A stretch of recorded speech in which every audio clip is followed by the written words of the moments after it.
वर्षकार अपने घर के बाहर था, तभी उसे अंदर से कुछ हलचल सुनाई दी। वो जब अंदर गया तो उसने देखा कि एक कन्या अंदर कैद है। उसने तुरंत उस कन्या को एक हाथ से पकड़कर सीधा किया और दूसरे हाथ से दिए की रोशनी उसके चेहरे के पास ले जाकर देखने लगा कि आखिर वो है कौन। जैसे दीपक की रोशनी उस कन्या के चेहरे पर पड़ी, उसका चेहरा साफ साफ दिखाई देने लगा। वो कोई और नहीं बल्कि राजकुमारी मुकुंदा थी। सोम ने अपने ही पिता के घर पर उसे कैद कर दिया था। वहीं अपने सामने किसी दूसरे व्यक्ति को देखकर राजकुमारी मुकुंदा की आंखों में उम्मीद की किरण दिखाई देने लगी, पर वो बहुत ज्यादा थकी हुई थी। उनके शरीर में जान भी नहीं बची थी। लेकिन वर्षकार अभी मुकुंदा के बारे में कुछ भी नहीं जानता था। उसने जल्दी से दीपक वहीं किनारे पर रखा और मुकुंदा का मुख जल्दी से खोलने लगा और कहा, तुम कौन हो और तुम्हें यहाँ किसने कैद किया? अपना मुख खुलते ही मुकुंदा ने सबसे पहले एक सुकून की सांस ली और फिर कमजोर स्वर में वर्षकार से कहा, हम राजकुमारी मुकुंदा हैं। कहते हुए उनकी आंखों में आंसू आ गए और उन्होंने आगे कहा, हम वो अभागे हैं जिसके अपने ही मित्र ने बदले की आग में जलकर यहाँ बंदी बना दिया। वर्षकार ने उसकी बात को सुनते हुए उसके हाथ और पैर की रस्सी भी खोल दी और हैरानी भरे स्वर में कहा, आप एक राजकुमारी हैं और आपके मित्र ने आपको बंदी बना दिया, लेकिन वो आपसे किस बात का बदला ले रहा है? तो राजकुमारी मुकुंदा ने कहा, वो हमसे नहीं बल्कि किसी और से बदला लेना चाहता है और हम उसके रास्ते में आ रहे थे, इसलिए उसने हमें बंदी बना लिया। ये कहते हुए राजकुमारी का गला सूखने लगा था और उसकी हिम्मत भी खत्म हो चुकी थी। जो बची भी थी उसने वर्षकार की घर में आहट सुनकर दरवाजे पर दोनों पैर मारकर संकेत देने में लगा दी थी और ऐसा कहते कहते वो खांसने लगी और मरी हुई आवाज में कहती हैं, पानी मिल सकता है क्या? जहां वर्षकार ने जाने अनजाने में राजकुमारी मुकुंदा को आजाद करवा दिया था, तो वहीं सोम को होश आने लगा था। आम्रपाली उसके पास ही बैठी हुई थी। होश आते ही सोम तुरंत उठकर बैठ गया। उसे जागते हुए देखकर आम्रपाली खुश हो गई और कहती है, भगवान का लाख लाख शुक्र है कि तुम ठीक हो, लेकिन तुमने विष क्यों पिया? क्या हुआ था तुम्हारे साथ सोम? हम डर गए थे। सोम मौन था। उसके साथ जो भी कुछ हुआ था वो उसे सोचने लगा और देखते ही देखते उसकी आंखों में क्रोध उभरने लगा और उसने कहा, आम्रपाली चलिए यहाँ से, वरना वो ना सिर्फ हमें बल्कि आपको भी मार डालेंगे। ये बोलकर वो अपने बिस्तर से उठ खड़ा होने लगा। उसे ऐसी स्थिति में उठते हुए देखकर आम्रपाली चिंतित हो उठी और कहती है, ये क्या कह रहे हो तुम? कौन मारेगा तुम्हें? सोम अस्वस्थ होने के बावजूद भी क्रोध में दिखाई दे रहा था। उसने इधर उधर देखते हुए कहा, आम्रपाली, हमें मारने के लिए कुछ लोग आए थे। क्या? आम्रपाली ये सुनकर अचंभित थी। सोम ने बताना शुरू किया, आज दोपहर जब हम अपने कक्ष में एक सिंदूक से कुछ वस्त्र निकाल रहे थे, तभी एकदम से किसी ने हमारे मुख पर कपड़ा ढक दिया और अपनी पकड़ मजबूत बना ली, जिससे हम कुछ भी नहीं देख पा रहे थे और हमारा दम घुटने लगा था। हम खुद को छुड़ाने की कोशिश कर रहे थे, लेकिन अगले ही पल किसी ने हमारे पेट और छाती पर जोरदार घूंसे मारे। ढंग से सांस न ले पाने के कारण हम बेसुध हो गए।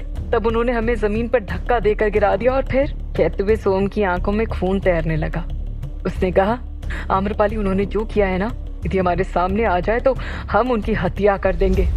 कायरों की तरह पीठ पर वार किया है उन्होंने। सोम खुद को लाचार महसूस कर रहा था। वो एक मजबूत व्यक्ति था। वो एक साथ 10 लोगों के बराबर था, लेकिन उसकी आंखों के सामने अंधेरा कर किसी ने उसे मारने की कोशिश की थी, जिसकी वजह से वो लड़ नहीं पाया। लेकिन आम्रपाली ने पूछा, कौन थे वो और वो विष? आम्रपाली की बात पूरी भी नहीं हो पाई थी कि सोम ने दांत पीसते हुए कहा, उन्होंने अपने मुख पर कपड़ा ढक रखा था और जबरदस्ती हमारे मुख में विष डाला, लेकिन जाते जाते उन्होंने जो भी कुछ कहा वो हम मरते दम तक नहीं भूलेंगे। कहते हुए सोम ने कस के मुट्ठी बांध ली। आम्रपाली ने उसकी तरफ गंभीर नजरों से देखा और कहा, क्या कहा था उन्होंने? सोम ने आम्रपाली की तरफ देखा और कहा, आम्रपाली, इस बात का आभास मुझे था कि मेरा सच जानने के बाद मुझे मारने की कोशिश की जाएगी, और देखो वही हुआ। लेकिन उसका नाम जानने के बाद शायद ही आप मुझ पर यकीन करें। सोम का क्रोध कम होने का नाम ही नहीं ले रहा था। तब आम्रपाली ने पूछा, सोम, कौन थे वो लोग और हम यकीन क्यों नहीं करेंगे? तुम्हारे साथ जो भी कुछ हुआ है वो हम नजरअंदाज नहीं कर सकते। सोम ने आम्रपाली से पूछा, आम्रपाली, आपको अब तक समझ नहीं आया कि हम किसकी बात कर रहे हैं और हमें मारने की कोशिश नहीं बल्कि मारने की योजना थी ये बोलकर सोम ने आगे कहा। लेकिन हमारी मौत इतनी आसानी से नहीं लिखी है। अब तो चाहे जो भी हो जाए, हम उन्हें नहीं छोड़ेंगे।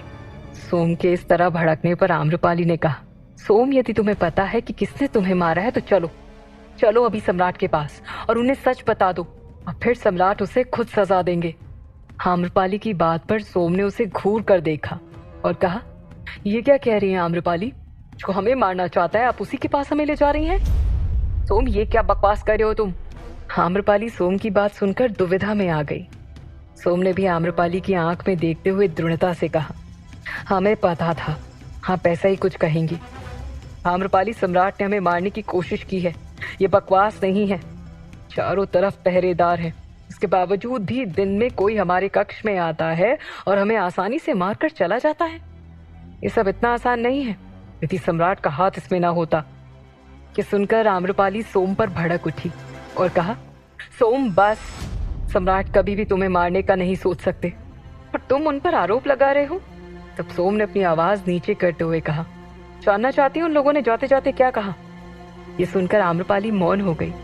तो सोम ने कहा, उन्होंने कहा, सम्राट का पुत्र बनने का बहुत शौक है ना इसे, जब जीवित ही नहीं बचेगा तो सम्राट बनेगा कैसे?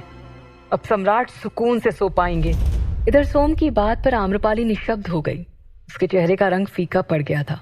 उसे यकीन नहीं हो रहा था कि सम्राट ने ऐसा कुछ किया होगा। उधर सम्राट कक्ष में आम्रपाली के लिए चिंतित होकर इधर से उधर चल रहे थे। तभी अंतेनाग वहां आया। उसे देखते ही सम्राट ने कहा, क्या खबर है? तो अंतेनाग ने कहा, सम्राट, सोम का कोई भी मकसद समझ नहीं आ रहा है। आपके कहने के अनुसार हम सुलभा के पास भी गए थे, लेकिन सुलभा ने भी बस इतना ही कहा कि वो उसे वर्षकार के घर लेकर गई थी, लेकिन बाकी वो कुछ नहीं जानती। लेकिन सम्राट, एक बात सामने आई है और वो ये कि राजकुमारी मुकुंदा उस दिन से गायब है। जिस दिन सोम ने आपके सामने अपना सत्य कहा था, वो अपने राज्य में नहीं है। अंतेनाग की बात से सम्राट ने कहा, ये क्या कह रहे हो तुम? त्रिलोक सिंह ने तो हमसे यही कहा था। अंतेनाग ने कहा, लेकिन सम्राट वो वहां पर नहीं है और हमने अपने गुप्तचर से भी पता लगवाया तो ज्ञात हुआ कि अंक के राजा ने राजकुमारी को लेने नहीं भेजा था। ये सुनकर सम्राट तुरंत सतर्क हो गए और झट से निर्णय लेकर आदेश दिया, अंतेनाग, हमें कल सुबह राजकुमारी महल में चाहिए, चाहे आसमान ढूंढना पड़े या पाताल, कैसे भी हमें राजकुमारी सही सलामत चाहिए। हमें संदेह है कि कहीं ना कहीं राजकुमारी को सोम ने ही गायब किया है, क्योंकि सोम के समीप सिर्फ राजकुमारी थी। उन्हें अवश्य ही सोम का सच पता चल गया होगा। सम्राट की बात मानकर अंतेनाग वहां से चला गया। एक तरफ सम्राट ने राजकुमारी को ढूंढने के लिए अंतेनाग को भेज दिया था, तो वहीं दूसरी तरफ राजकुमारी के पानी मांगने पर वर्षकार ने उनसे कहा, तुम हमारे साथ चलो, यहाँ पर जिसने भी तुम्हें कैद किया है वो कभी भी आता होगा, यहाँ रहना तुम्हारे लिए खतरे से खाली नहीं। राजकुमारी मुकुंदा को वर्षकार उठाने की कोशिश कर रहा था, लेकिन कई दिनों से बंधे होने की वजह से उनका शरीर काम करना बंद कर चुका था। राजकुमारी उठ नहीं पा रही थी। उन्होंने वर्षकार से कहा, हमारी हिम्मत नहीं है और आप जाइए, वो अभी नहीं आएगा। राजकुमारी की स्थिति देखकर वर्षकार ने भी उसे वहां से कहीं ले जाना ठीक नहीं समझा। वह हवा की तेजी से गया और राजकुमारी के लिए एक प्याले में जल भर कर लाया। राजकुमारी ने एक घूंट में सारा पानी पी लिया। पानी पीने से उनकी जान में जान आई और वो थोड़ा ठीक महसूस करने लगी और वर्षकार से कहती हैं, आपका बहुत बहुत धन्यवाद, हमने तो उम्मीद ही खो दी थी। वैसे आप हैं कौन? राजकुमारी के सवाल पर वर्षकार वहीं जमीन पर दीवार से टिक कर बैठ गया और एक सुकून की सांस लेते हुए कहता है, ये घर हमारे पिता का है।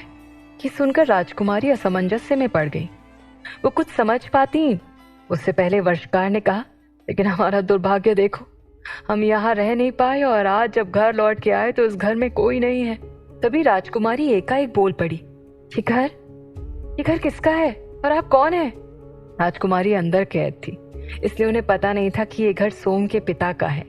वर्षकार ने अपना परिचय कराते हुए कहा, हमारा नाम वर्षकार है और हमारे पिता पहले मगध के कोषाध्यक्ष के सहायक हुआ करते थे, लेकिन हमारे साथ कुछ षड्यंत्र हुए और फिर हमें मगध छोड़कर जाना पड़ा और हमारी वजह से सब कुछ बर्बाद हो गया। वर्षकार की बात सुनकर राजकुमारी मुकुंदा की तबीयत ताजी हो गई। उसमें एकदम से ताकत आ गई। वो आश्चर्य भरे स्वर में कहती हैं, आप वर्षकार हैं? आप इतने वर्षों से कहाँ थे और यहाँ कैसे आए? राजकुमारी को उत्सुक होते हुए देखकर वर्षकार कुछ समझ नहीं पाए।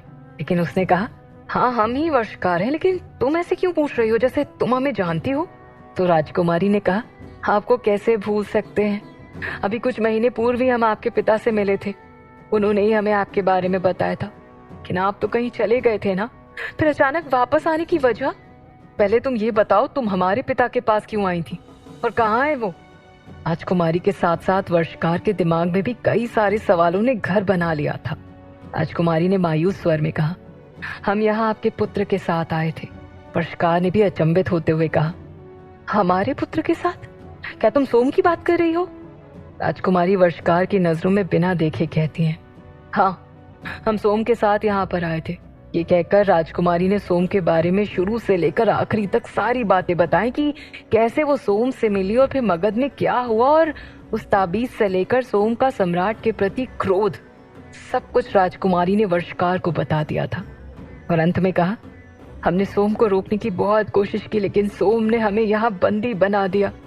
राजकुमारी की बात सुनकर वर्षकार मूर्ति बनकर रह गया। उसने क्रोध में आते हुए कहा, इसका मतलब रानी कौशला देवी सत्य कह रही थी। सोम अपने बदले की आग में इतना अंधा कैसे हो सकता है, कोई अपनी ही माँ के चरित्र को खराब कैसे। वर्षकार की बात पर राजकुमारी ने कहा, रानी कौशला देवी, उन्होंने क्या कहा आपसे? जहां भी राजकुमारी को ये बात पता नहीं थी कि सोम ने खुद को सम्राट का पुत्र बताया है, तो दूसरी तरफ आम्रपाली सोम की बात सुनकर अचंभित थी। सोम ने कहा, अब बताइए आम्रपाली, उन लोगों की बातों से आपका क्या अनुमान है, क्या अनुमान लगाएंगे आप? आम्रपाली सोम की बात का जवाब देने के बजाय वहां से कहीं जाने लगी। उसे जाते देखकर सोम ने उसे रोका।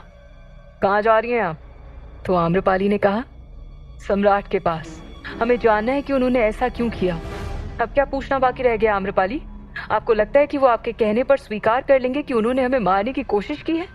जब उन्होंने हमें अपना पुत्र स्वीकार करने से इनकार कर दिया, तो अब क्या वो ये मानेंगे कि उन्होंने हमें मारने की कोशिश की है? आम्रपाली, यदि आपको हम पर भरोसा नहीं है तो हमारा मर जाना ही उचित था, क्योंकि इस दुनिया में हमारा कौन है आपके अलावा, और आप भी हमें झूठा समझ रही हैं। इससे अच्छा तो हम मर ही जाते। ऐसा कहते हुए सोम उदास हो गया। उसे देखकर आम्रपाली ने कुछ विचार किया। उसे सम्राट के आज के व्यवहार की याद आ गई, जो उसकी बात भी नहीं सुन रहे थे। तो फिर आम्रपाली को लगा कि सम्राट अभी भी उसकी नहीं सुनेंगे, इसलिए उनके पास जाना अब ठीक नहीं। इसके बाद उसने राजमाता के बारे में सोचा, लेकिन राजमाता के लिए उनका पुत्र बिंबिसार सर्वोपरि है, यह एहसास उन्होंने आज उसे करवा दिया था। ये सब सोचकर आम्रपाली ने खुद को मजबूत किया और कठोर निर्णय लेते हुए कहा, सोम चलो यहाँ से। आम्रपाली की आवाज सुनकर सोम हैरानी से उसकी तरफ देखकर कहता है, क्या? आम्रपाली ने सोम का हाथ पकड़ा और कक्ष से बाहर जाते हुए कहा, चलो, हमारी वजह से हम तुम्हें मरते हुए नहीं देख सकते, फिर भले ही हमें अपने प्राण क्यों ना त्यागने पड़े। तुम हमारे लिए यहाँ आए थे और तुम्हारी सुरक्षा हमारी जिम्मेदारी है। ऐसा कहने के बाद वो वहां से निकल गई। आम्रपाली की आंखों में उलझे हुए भाव थे। क्या आम्रपाली महल से जा पाएगी? क्या होगा जब राजकुमारी को पूरा सच पता चलेगा?